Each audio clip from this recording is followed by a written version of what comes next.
The tributes are pouring in on many of the devices he created. One day after Apple founder Steve Jobs dies, people all over the world are remembering him, and they're talking about him right here in Rochester. Oh, they sure are. People are saying that Steve Jobs had a personal and professional impact on their lives. And new at 5:30, Lynette Adams talked with students and teachers at RIT who say this visionary really changed the world, Lynette. That's right, Rich and Jan, and I've heard people say Steve Jobs was the Thomas Edison of our time. But I also heard people today talking about him in more personal terms, about the way Jobs lived his life and how his technological inventions have had an impact. I found about it last night and I called my parents right up and they didn't even know about it. So it's a sad day.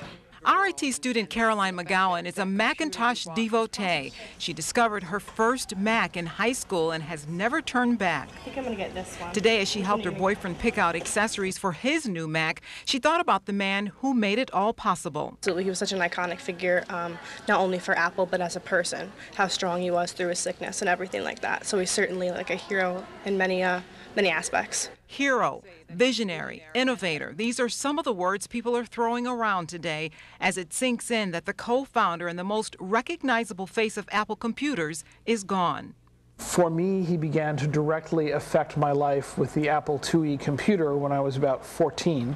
Steve Jacobs is an associate professor of interactive games and media for RIT and runs this lab at the Center for Student Innovation. He says Jobs has had an impact on him personally and professionally. I had trouble with handwriting, so probably one of the reasons I'm not a ditch digger is because we had a word processor at home, so he changed that for me right away.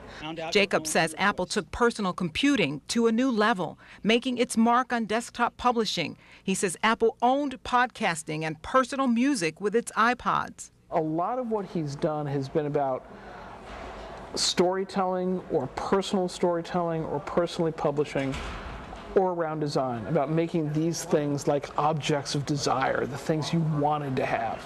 Then there's Pixar and computer animation in movies. Jacobs says while Apple didn't pioneer all of the technology, it refined it and made it better. And he says Steve Jobs was the man behind it all. He says Jobs has blazed a trail for others to follow. He'll be missed. There's going to be a vacuum, clearly, but nobody's turning out the lights. And it's ironic, Thomas Edison died 80 years ago this month.